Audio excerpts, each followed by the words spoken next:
Hello, everyone. Today's story is interesting, but if you find it compelling, please consider subscribing.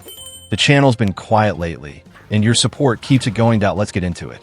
4 years ago, my world shattered when I discovered my husband, Ethan, had an affair with my sister, Rachel, resulting in a daughter, Emma. Rachel later gave Emma up for adoption, and now I'm raising her as my own. But Rachel is fighting to reclaim her, and the truth behind it all is tearing our family apart. Initially, my family, including me, assumed Rachel's actions stemmed from her long-standing preference for boys. Rachel had always shunned anything feminine, surrounding herself with male friends, partners, and colleagues. When she became pregnant with her first child, she threw a lavish gender reveal party, everything draped in blue, hoping for a son. I'll never forget the moment pink confetti exploded in her backyard. Rachel's face fell, her forced smile unable to hide her disappointment.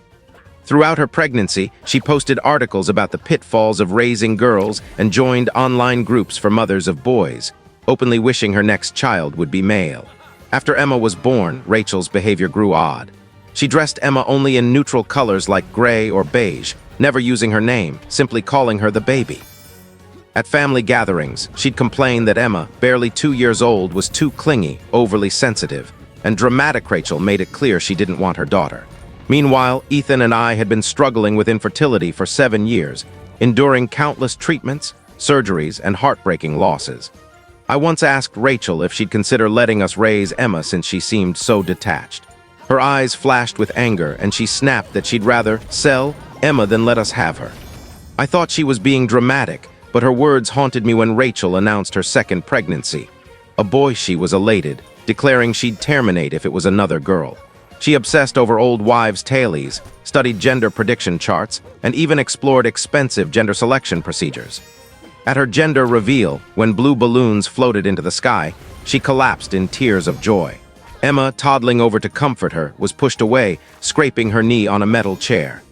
The incident left us all stunned, and our family distanced ourselves from Rachel during her pregnancy. She later traveled to Europe, claiming it was cheaper to give birth there 2 months after her son, Liam, was born. We joined a family video call. Rachel proudly showed off Liam in a mama's boy onesie, but when my aunt asked about Emma, Rachel's demeanor shifted. She admitted she'd given Emma up for adoption in December, while pregnant with Liam, saying she couldn't handle 2 children and wanted to save money for her trip.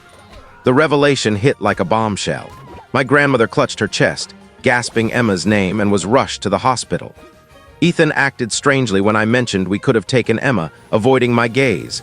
That night, I caught Ethan deleting photos from his phone, images from 4 years ago, including what looked like ultrasound scans. The timing aligned with my miscarriage, but something felt off. When I questioned him, he brushed me off, called me paranoid, and insisted Rachel's adoption decision was her own. His defensiveness raised red flags, so I hired a private investigator to dig into Emma's adoption, her paternity, and any relevant details to build a case with child services.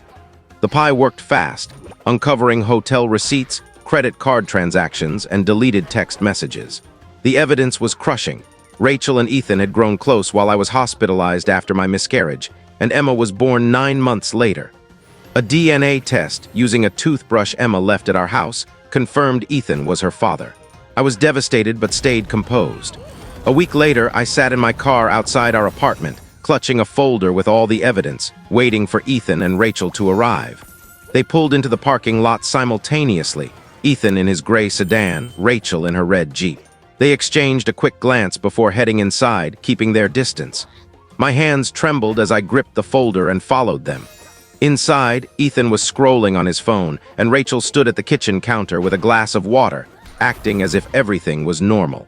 I set the folder on the table and said, "We need to talk, all of us." Rachel groaned, assuming it was about Emma's adoption. I spread out the evidence, receipts, texts, and DNA results. Ethan's face paled as he stammered, denying it. Rachel laughed, mocking me for hiring a PI, but her laughter died when I played a recording from her own security system, capturing her and Ethan discussing their secret and how they'd keep it from me. Ethan accused me of fabricating the evidence out of jealousy, but the truth was undeniable.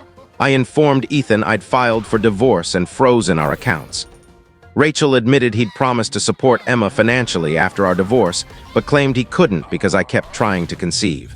Their argument spiraled as they turned on each other, exposing their mutual deceit. My grandmother, aunt, and uncle arrived, interrupting their shouting match. My grandmother demanded answers about Emma's adoption. Rachel insisted it was final. But my aunt revealed the agency allowed a 6-month window for biological parents to reclaim a child if both hadn't consented. Ethan admitted he hadn't known about the pregnancy. Believing Emma was from a fling, Rachel confessed she'd chosen a family in Oregon to keep Emma far from us. But the adoptive family had contacted the agency, citing Emma's behavioral issues Rachel had complained about endlessly. They were already returning her. My grandmother gave Rachel an ultimatum: cooperate or be cut from her will, including Liam. Rachel raged, but when the agency called, confirming Emma's return, she threw her phone, shattering it. We drove to my grandmother's house, where the adoptive family arrived with Emma. She looked fragile, wearing an unfamiliar pink coat, clutching a stuffed bunny. The adoptive mother said Emma had been crying for Auntie every night. When Rachel approached, Emma hid, saying she didn't know her. But when Emma saw me, she ran to me, calling me Auntie and asking where her mommy was. I knelt and promised her she was safe. The chaos escalated as my grandmother ushered everyone inside, and lawyers began emergency custody paperwork. The custody hearing came 3 days later, a whirlwind of legal battles. Rachel showed up at dawn, demanding Emma, but my uncle blocked her. My lawyer revealed the adoptive family's reports of Emma's distress, nightmares, refusal to eat, and crying for me. Rachel's attorney claimed I'd orchestrated an illegal adoption reversal, but the evidence was overwhelming. Ethan tried to see Emma, but my grandmother reminded him he'd signed away his rights. When Emma asked if he was her daddy, he left without answering. Rachel's behavior grew erratic. She tried to access Emma's daycare records, caused a scene, and was escorted out by security. My aunt uncovered damning social media posts where Rachel expressed disdain for daughters and even inquired about rehoming, adoptions. Financially, I was drowning. Ethan had drained $30,000 from an account, and I sold my car and jewelry to cover legal fees. A rock smashed through my grandmother's window with a threatening note, but police couldn't pin it on Rachel or Ethan. At the hearing, Emma clung to me, holding her bunny. My lawyer presented the evidence: Rachel's spiteful adoption, Ethan's abandonment, and Emma's trauma. A child psychologist testified that Emma saw me as her primary caregiver and feared Rachel. Rachel's outbursts in court, claiming the system was rigged, didn't help her case. The judge granted me temporary custody, with Rachel allowed supervised visits. Rachel vowed to keep fighting, but my grandmother warned she was fighting for ego, not love. The supervised visits were disastrous. Emma cried, refusing to engage with Rachel, who grew frustrated rather than concerned. Ethan, meanwhile, started dating someone new, posting about his fresh start online, further weakening his claim to Emma. Legal bills mounted, and I was placed on unpaid leave from work due to constant court disruptions. Rachel's antics escalated. She showed up drunk to a visit, and her lawyer dropped her.